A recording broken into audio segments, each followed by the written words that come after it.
Ola, pequenos. Bueno, vamos a ver hoxe un pouquiño máis sobre a idade contemporánea. Neste caso vamos a ver cousas sobre o século XIX. Vale? O século XIX empeza en 1800 e a situación que había en España daquela, en 1800, pois era, reinaba en España Carlos IV, que no 1808 abdica en favor do seu fillo Fernando VII e prodúcese en España un feito moi importante que foi a invasión napoleónica, a invasión de España por parte de Napoleón. Napoleón era un emperador francés que, despois de toda a Revolución Francesa, el accedeu ao poder e autonombrouse como emperador de Francia, non? Entón estaba nun proceso de que quería conquistar unha parte de Europa para él e coa excusa de conquistar a Portugal, pois o que fixo foi pediulle permiso ao rei Carlos IV para poder atravesar a España cas tropas e chegar hasta Portugal para invadir Portugal.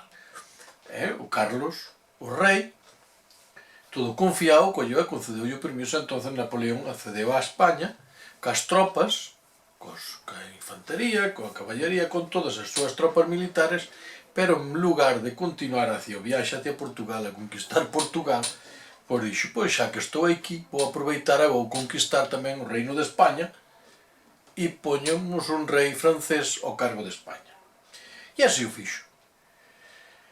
O rei apresou o rei que xa, Fernando VII, Carlos IV, como era amigo de Napoleón Bonaparte, xa estaba en Francia, porque lle deu permiso para acceder a España, por España, entonces desenvolveuse en España unha guerra, o que se chamou como a Guerra da Independencia, vale? Isto empezou en 1808. Napoleón, ao invadir España, nombra como rei de España ao seu irmão José Bonaparte, que tiña como mal nombre Pepe o Botella, tiña ese alcume, vale? Chamabanlle Pepe o Botella. Vos me vades a comprender perfectamente por que chamaban Pepe Botella, se non vades a investigar. E desenvolvese todo este conflito bélico por a independencia. O pobo de España levántase contra os franceses que nos invadían, non? Entonces, en este momento que hai un conflito bélico grande, pois os representantes estábamos sin un rei español, representantes das distintas provincias e rexións de España, pois decidiron xuntarse na illa de San Fernando, inicialmente, depois en Cádiz, para constituir unha asamblea de diputados e elaborar unha nova constitución para, mentres o pueblo estaba loitando contra os franceses para lograr esa independencia, poder presentar esa constitución ao rei Fernando VII, pois para que el reinara de acordo con esa nova constitución. Esa constitución foi elaborada por os representantes, diputados, chamanse diputados nas Cortes de Cádiz, por os representantes das comunidades autónomas daquela eran rexións, vale? De Cataluña, de Aragón, había no PowerPoint que vos deixei tedes o número deles que había en cada rexión, máis os representantes das colonias americanas e de Filipinas, vale? Entonces elaboraron esa constitución. Esa era unha constitución de corte liberal. Esa constitución o que facía era que recollía xa todos aqueles dereitos individuais do cidadán que preconizaba a Revolución Francesa e que xa se instauraron en Francia en 1789, pois a Constitución de Cádiz, que aprobouse en 1812, o día de San José, por eso lle chaman a Pepa, vale? Pois era unha Constitución que se basaba nesos principios da igualdade de dereitos e da liberdade, vale? Entonces tiña unha clara intención de un aperturismo en relacións co exterior e tamén nun desenvolvemento dos dereitos personales e individuales de cada cidadán, vale? E establecíase como modelo de goberno unha monarquía parlamentaria, moi similar ao que nós podemos concebir hoxe e que temos hoxe en España, unha monarquía parlamentaria. Ben, que pasa? En 1812 aprobase a Constitución, en 1814 remata a guerra, instaurase de novo, ganamos a guerra coa axuda de Inglaterra, porque Inglaterra non quería que Francia ocupara España e gobernara tamén España, porque senón faríase como unha potencia europea moi grande.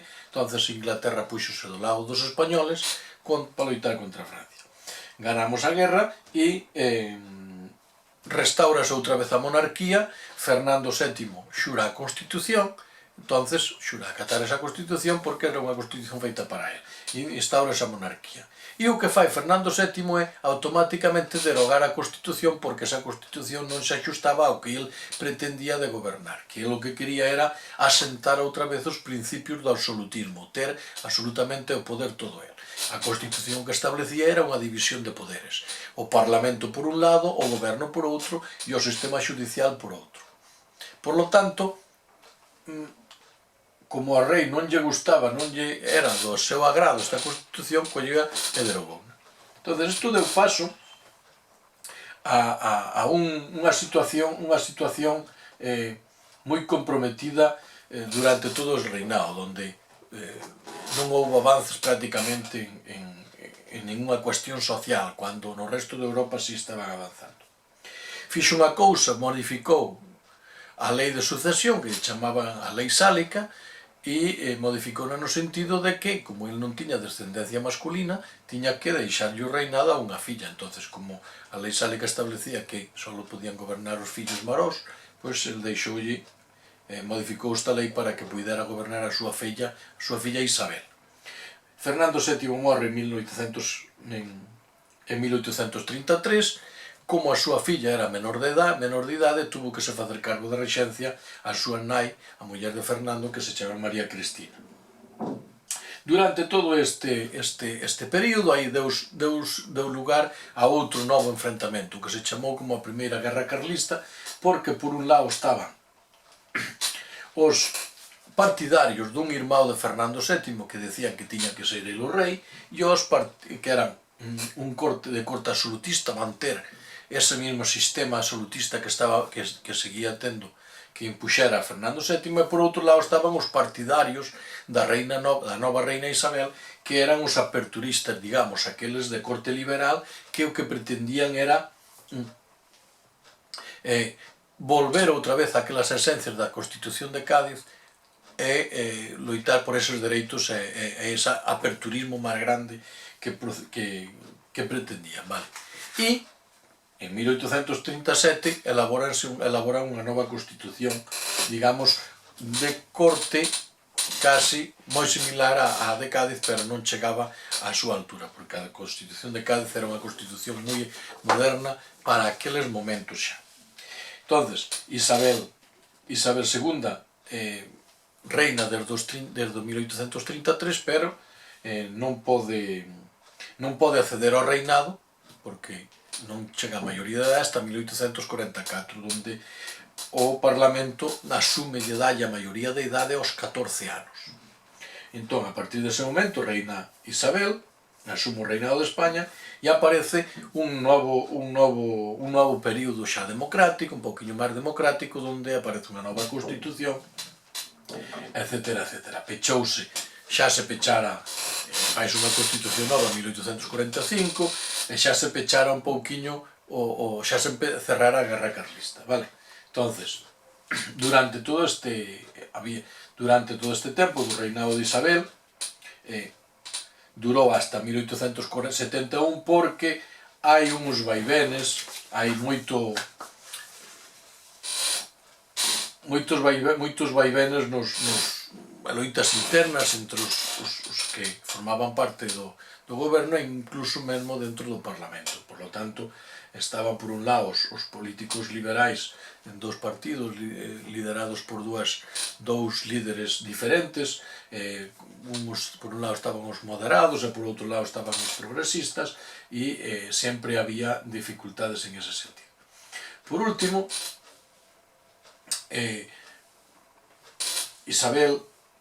a reina Isabel II, en 1868,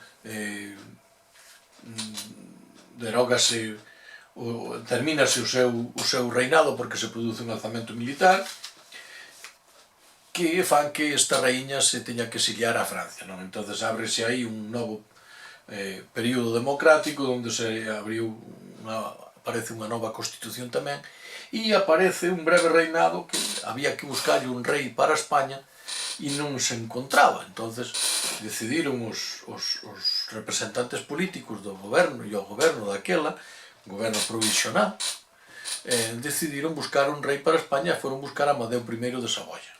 Entón trouxeron para España e tuvo un breve reinado hasta 1873. En 1873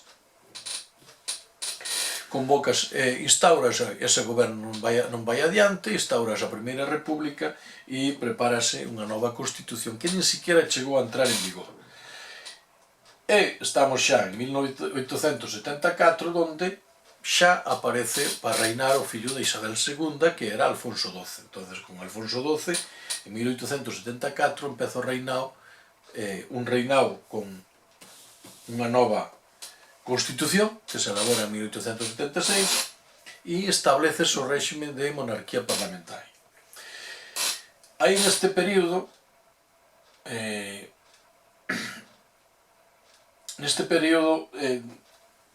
estableceronse bastantes normalidades no sistema de goberno e no sistema social español.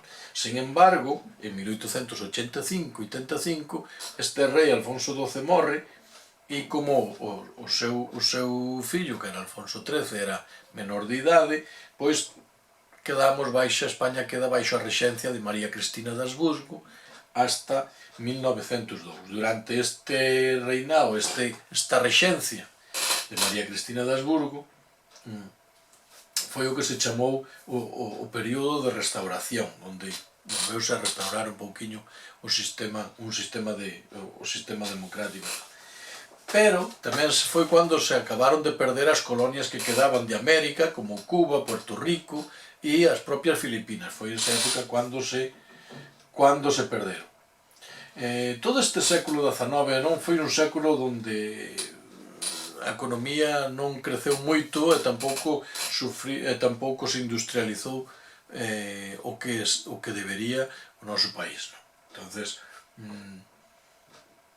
as técnicas agrícolas ainda non eran avanzadas como viñan sendo en Europa, a industrialización concentrouse principalmente no País Vasco e en Cataluña, nas grandes cidades houve un éxodo masivo por parte do campo a esas cidades, a esas zonas, a esas vilas donde estaban concentrada a industria, e iso modificou o status social e o status social tamén desas microsociedades nas cidades. Apareceu esa nova burguesía que eu vos falaba, cos novos comerciantes que se fixeron con esas novas industrias, apareceron as clases obreiras, que eran os obreiros que traballaban nesas fábricas, que deu lugar ao proletariado, e entón foi en realidad cando en España se empezou a establecer esas clases sociales, digamos, como falábamos no outro vídeo, esas clases sociales abertas.